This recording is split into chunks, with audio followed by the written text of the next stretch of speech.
வணக்கம் TNPSC dreamers.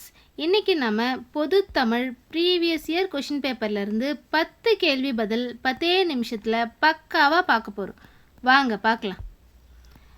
2018 group 4 பொது தமிழ் கேள்வித்தாளிலிருந்து 41லேருந்து 50வது கேள்வி வரைக்கும் இன்றைய வீடியோவில் நம்ம பார்க்க போகிறோம். சொல்லை பொருளோடு பொருத்துக, மேட்ச் த ஃபாலோயிங் கொடுத்துருக்காங்க. இப்போ இதுக்கு ஃபஸ்ட் ஒன் வனப்பு. வனப்பு அப்படின்னா அழகு, அடவி, காடு. மருங்கு, பக்கம், மதுரம், இனிமை. ஓகேங்களா? இது வந்து நம்ம ஈஸியாக ஞாபகம் வச்சுக்கிற மாதிரி எப்படி சொல்லலாம்னா, வனப்பு வனப்பு வண்ணமயம், வனப்பு வண்ணமாக இருக்குது அப்படின்னு அர்த்தம். வண்ணம் அழகு அப்படின்னு ஞாபகம் வச்சுக்கோங்க. அடவி காடு வந்து அடர்ந்து காணப்படும், அடைச்சிக்கிட்டு இருக்கும். அடவி காடு அடைச்சிக்கிட்டு இருக்கும். ஓகேங்களா? காடு அடவி. மருங்கு அப்படின்னா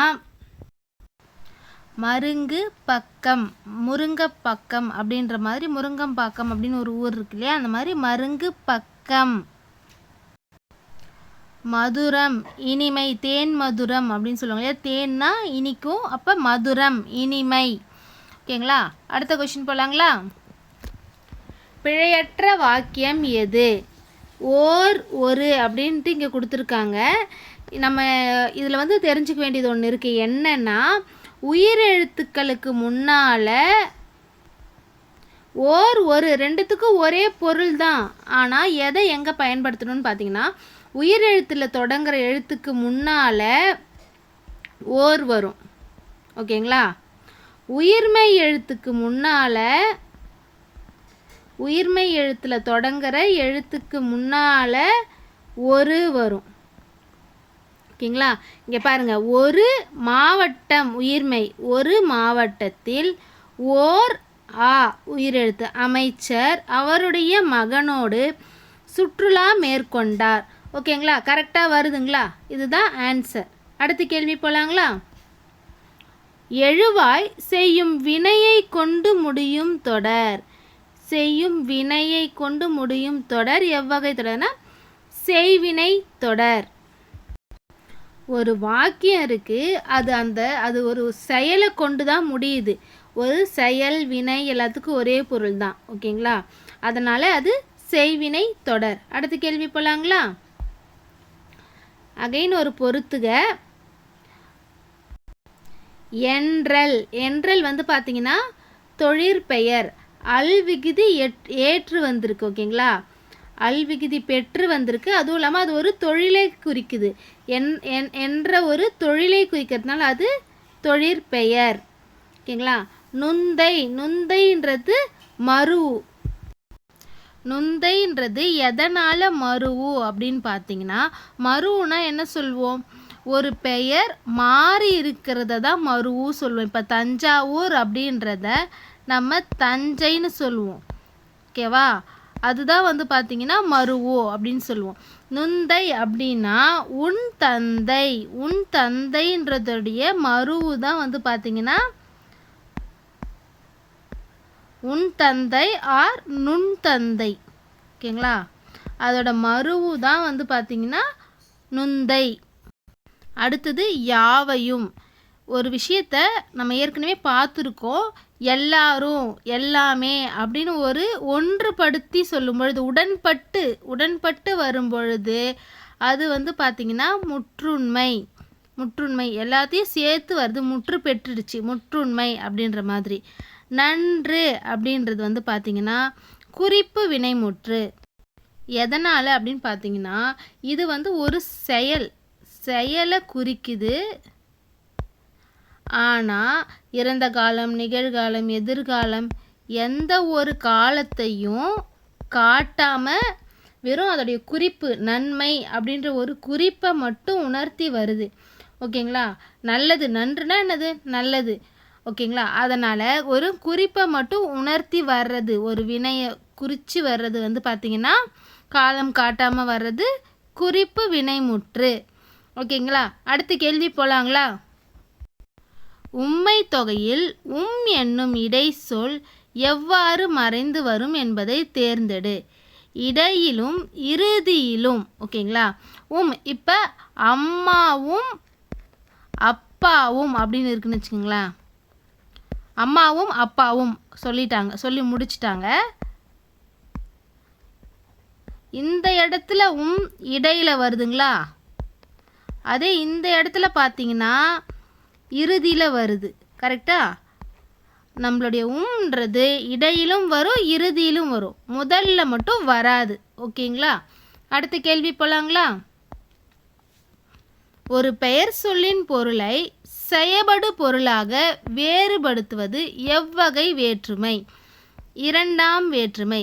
ஒரு பெயர் சொல் இருக்கு, ஆனால் அந்த பெயர் சொல்ல செயபடு பொருளாக மாற்றுறது தான் இரண்டாம் வேற்றுமை. இப்போ நிலம் கடந்தான் அப்படின்னு வச்சுக்கோங்களேன். இப்போ இந்த இடத்துல இது நிலம்ன்றது ஒரு பெயர் சொல், ஆனால் அதுவே வந்துருச்சு. நிலத்தை கடந்தான் இல்லையா? இதில் கடந்தவங்க பார்த்திங்கன்னா எழுவாய் ஆயிடுறாங்க. இது வினை ஆயிடுது. இது செயபடு பொருள். அவங்க என்ன வேலை, எதை கடந்தாங்க, என்ன வேலை செஞ்சாங்க. ஓகேங்களா? நிலத்தை கடந்தாங்க. ஸோ ஒரு பெயர் சொல் செயபடு பொருளாக மாறுறது இந்த ஐன்ற இரண்டாம் வேற்றுமை உருபால. ஓகேங்களா? அடுத்த கேள்வி போலாங்களா? பின் வருவனவற்றுள் எது உருவகம் அன்று? நமக்கு உவமை உருவகம் ரெண்டுத்துக்கும் வித்தியாசம் நம்ம தெளிவாக தெரிஞ்சு வச்சுருக்கணும். சரிங்களா? உவமைனா அது போல இது போல அது அப்படின்ட்டு ஒரு கம்பேரிசன் பண்ணுறது தான் உவமை. உருவகம் கம்பேர்லாம் கிடையாது. அது இதுதான், இது அதுதான் அப்படின்ட்டு டைரெக்டாக சொல்கிறது தான் பார்த்திங்கன்னா உருவகம். இப்போது உருவகம் எது கிடையாது அப்படின்னு கேட்குறாங்க. இப்போ இங்கே பாருங்கள், மொழி அமுது. ஓகேங்களா? அமுதம் போன்ற மொழின்னு சொல்லலை அவங்க. மொழின்றது அமுதம், மொழி அமுதம் அப்படின்னு டைரெக்டாக சொல்லிட்டாங்க. அப்போ அது உருவகம். அடிமலர் அப்படின்னு கேட்குறாங்க. மலருடைய அடி தான் சொல்லணும். அடிமலர் அப்படின்னா இங்கே அடினா நம்மளுடைய பாதத்தை குறிக்குது. சரிங்களா? நம்மளுடைய பாதம் மலர் மாதிரி இருக்கு, மலர் மாதிரி நம்ம பாதம் இருக்குன்னு சொல்லாமல் நம்ம பாதம் மலர் அப்படின்னு டைரெக்டாக சொல்லிடுறாங்க. ஓகேங்களா? மலர் அடி அப்படின்னு சொன்னால் மலர் போன்ற அடின்னு நம்ம சொல்லலாம். அது உவமையாகும். இப்படி அடிமலர்னு சொல்லும்போது அது உருவகமாகிரும். ஓகேங்களா? தமிழ் தேன். இப்போ தேன் தமிழ்னு சொன்னால் அது உவமை. தமிழ் தேன்னு சொன்னால் அது பார்த்திங்கன்னா உருவகம். தமிழ் தேன் டைரெக்டாக சொல்லிட்டாங்க, தமிழ் தேன் அவ்வளோதாங்க அப்படின்ட்டு. அடுத்தது கயற்கண். கயல்னா மீன், மீன் போன்ற கண்.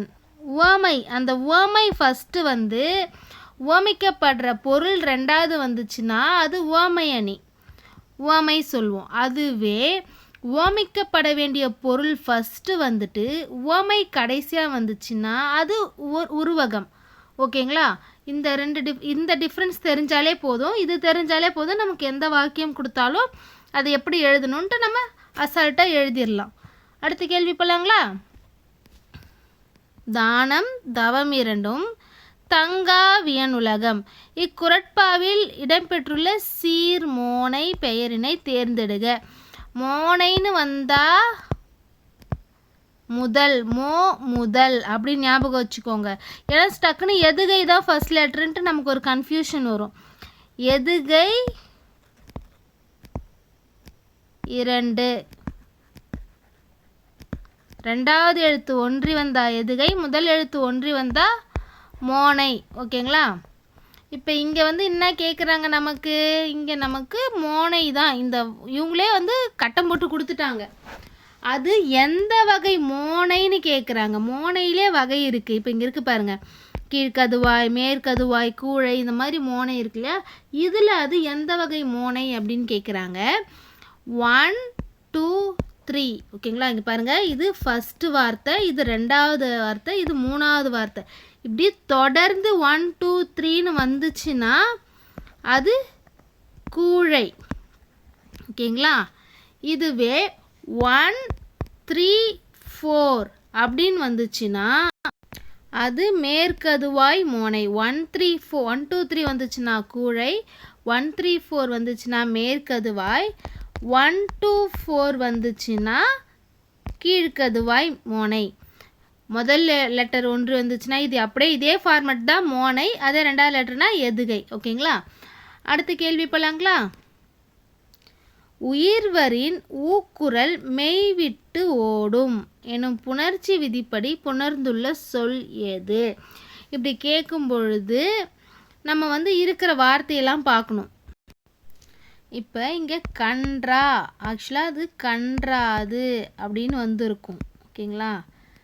இங்கே இத்து ப்ளஸ் ஊவா இப்படி இருக்கிறப்ப இந்த வார்த்தைக்கு அடுத்த வார்த்தை உயிர் வந்துச்சுன்னா, உயிர் எழுத்தாக இருந்துச்சுன்னா உயிர்வரின் ஊக்குரல் மெய்விட்டு ஓடும் கன்றா அப்படின்ட்டு மாறும். அதான் சொல்ல வராங்க. அடுத்து கேள்விப்பலாங்களா? விண்ணின்று பொய்ப்பின் விரிநீர் வியனுலகத்து உள் நின்று உடற்றும் பசி இக்குரட்பாவில் காணலாகும் மோனை கேட்குறாங்க. இங்கே பாருங்க, நான் இப்போ தான் சொன்னேன் இல்லைங்களா, இதில் 4 வார்த்தைகள் இருக்குது. இந்த 4ல் முதல் வார்த்தையும் 3ஆம் வார்த்தையும் 4ஆம் வார்த்தையும் 1 3 4 ஒரே லெட்டராக வந்திருக்கு. 1 3 4 வந்துச்சுன்னா என்ன சொல்லியிருக்கேன்? மேற்கதுவாய் இல்லையா? அப்போ ஆன்சர் மேற்கதுவாய். இன்றைக்கி நம்மளுடைய 10 கேள்வியும் இலக்கணம் சம்மந்தப்பட்ட கேள்வியாகவே இருந்துச்சு. அதனால் உங்களுக்கு ஃபோட்டோ போட்டு ஷார்ட்கட் சொல்ல முடியல. ஓகேங்களா? இருந்தாலும் இது புரிஞ்சிருக்குன்னு நான் நம்புகிறேன். அடுத்தது நன்றி தான், வேறு எதுவும் இல்லை, கேள்வி முடிஞ்சிருச்சு. சரிங்களா? நாளைக்கு அடுத்த 10 கேள்வியுடன் சந்திக்கிறேன். நன்றி, வணக்கம்.